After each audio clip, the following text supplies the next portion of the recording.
and I'm watching the rise. And I wouldn't say I'm shocked. Tech accessories, it's like the hot topic of the channel for some reason. You guys seem to love the videos, so I keep coming back with new items every time.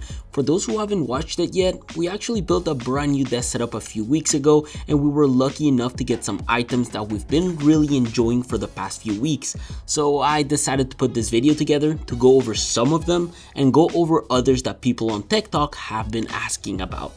Essentially, the biggest question I often get on TikTok is, where did you get those lights from? Well, these are from Godox. They are wireless RGB tube lights that do come at a hefty price. I use them to decorate the desk setup and light up some of our sets. Every tube does come with a charger, a bracket, V-mount clips for the power adapter, daisy chain cables, and cables to hang them in case you want to do so. There are 4 ways you can control these lights, whether that's by using the inbuilt controller, the Godox app, the wireless remote it comes with, or control them via DMX.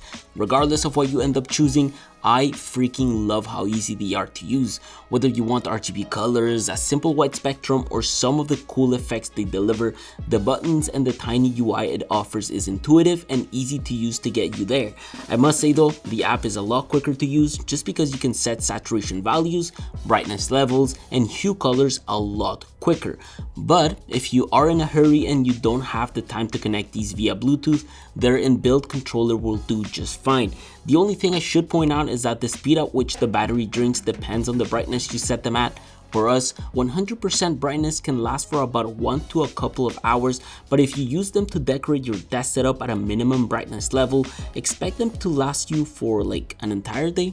Like literally 12 to 16 hours. I guess the same thing can be said about Razer's latest competitive gaming mouse. You all know I've been using their Viper mouse for the longest time and I love that thing, but battery life was starting to degrade on me. Luckily though, this year they introduced the latest reiteration of the Viper at just 58 grams. They call it the Viper V2 Pro and it is set to deliver up to 80 hours of battery life. I've had this thing for a couple of weeks now. I've been gaming with it and using it as my everyday mouse. It's probably seen its USB-C cable about twice for a charge. They have this new Focus Pro 30K optical sensor that feels more precise.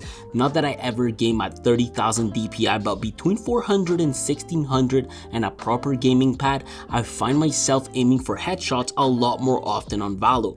With gaming mice, turning down in-game sensitivity and increasing it on the mouse yields better results. I really like this mouse. I don't care that it doesn't offer RGB or that it only offers 6 programmable buttons. I'd rather have a better sensor, higher IPS, better battery life, and better weight distribution. I really like it. I heavily recommend you check it out. If you are looking to pair your mouse with a keyboard you've probably never seen, I also recommend you check out WorkLouder's creator board. This is actually a very interesting keyboard and I've never seen one like so in the market. I personally don't like it all that much, but Jan really enjoys it. It is an ortholinear keyboard and the keys are arranged in a grid fashion rather than the staggered key layout that we're all accustomed to. The keys themselves feel like a typewriter when pressing them down. I do personally like the travel, but the force required for a keystroke is greater than usual. It could be because of the low profile kill switches this has. These are soldered directly to the PCB, so it is a plateless build. It has standoffs to hold the PCB in place and has a polycarbonate piece with brass inserts for the screw holes in order to hold everything together. It's really interesting the way it was built, a bit similar to my personal custom keyboard, but look, other than having RGB, keycaps that have a spherical dish surface for comfort, and a compact 60% footprint, the magic of this keyboard truly lies on the ability to use a visual configurator to remap any and all of the keys to any shortcut macro you want. For example, Jan uses these 5 rotary dials to cut footage on Premiere, travel the timeline, redo and undo, and even clip in and out. Plus, the little modular nanopad keys make it easier to map them as copy and paste buttons. The whole thing was just developed to make some of the most used software easy to use. Both of our peripherals rest on this Harbour London soft microfiber lining mat. It is a bit on the expensive side, but Jan was starting to get fed up of this wool mat, so he wanted something different, something a bit softer with fewer tiny little hairs going around. I do like this mat a lot, but the mouse travel on it is very different from my own wool mat. The microfiber creates a lot more friction than I would have liked, and because we're often playing Valorant, it's not the best for accuracy, but it does a beautiful job at protecting our desk, and and it is larger but shorter, so it fits a lot more tech vertically.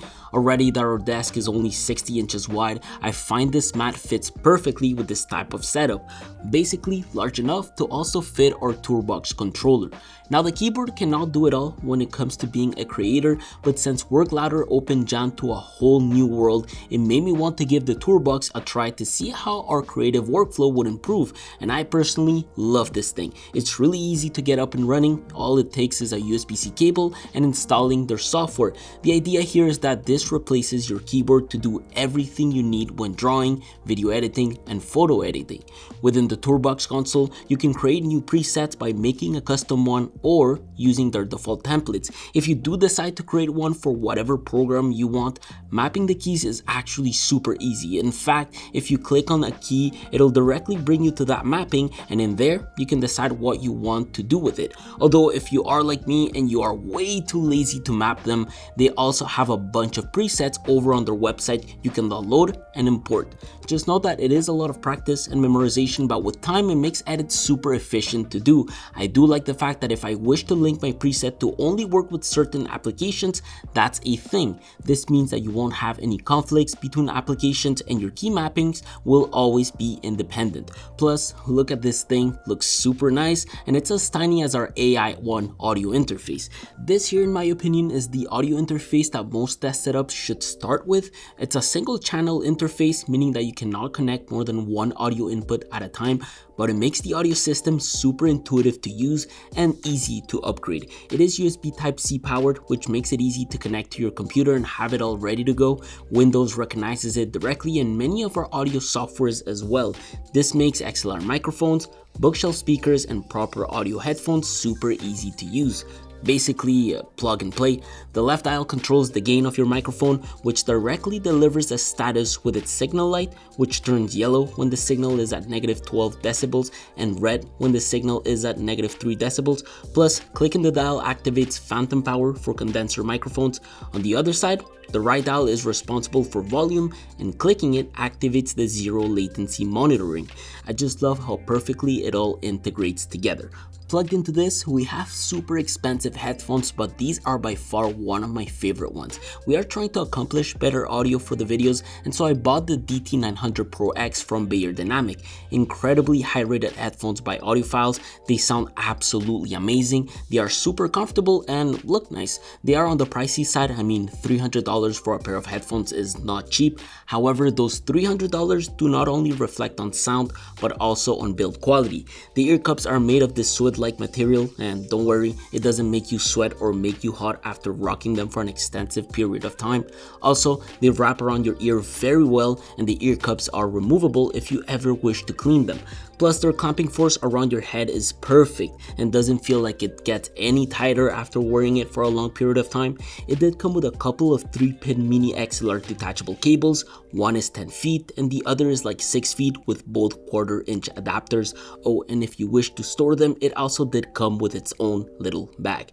Look, sound wise, you get incredible definition in the mids and the highs with great details and separation. To be honest, for gaming, it makes footsteps and gun movements super easy to pick up. When it comes to communicating with the boys while we game, I got Jan this Rode pod mic with the Rode PSA-1 boom arm. There's so much to say about this little guy, but in short, I think for $120, this sounds as good as the Shure SM7B. With mics like this, you typically want to be pretty close to the mic, and I think the PSA-1 really does a great job at helping you do so. Just make sure you clamp it in a way that the arm is long enough to reach you. It is a directional mic, so make sure you try as much as you can to directly talk to it. It delivers an incredible sound, and to be honest, it's really hard to tell the difference between this and the Shure mic. I think audio-wise, the Rode equipment we've got is what most desk setups should start with. Another thing you should always have handy is a proper tech toolkit box. This here's the iFixit Pro Tech toolkit, and I honestly cannot live without it. I use it all the time when it comes to opening any sort of devices, including MacBooks. Plus, the tips are magnetic, so when you are dealing with tiny little screws, you'll be sure to catch them. It comes with a crazy variety of tools, all well packed up in this pouch. I won't lie, I won't deny the fact that I don't know what half of these things are used for, but overall, it's such a cool little addition addition to the desk setup and makes it easy to open all kinds of devices with its tools, including my custom PC. See, when I want and feel like upgrading my components, I can easily use this toolkit to do so. I recently upgraded my motherboard, CPU and RAM sticks to something newer, and Lexar was nice enough to help me do so. Lexar sent their new 32GB kit of Lexar Iris DDR5 OC memory pushing 5200 MHz, and because at the time of this recording DDR5 only works with the Intel 12th gen CPUs, I needed to make adjustments to the build so I could benefit from these crazy speeds. The new Lexar Iris DDR5 OC 5200 MHz RAM sticks are suited for performance and gaming, and since this is the setup Jan uses to edit our videos and play Valorant, I decided to install their next generation of DDR5. These sticks have a premium heat spreader designed to combine bolt style and cooling functionality, plus because our build is so small it was like a must for us.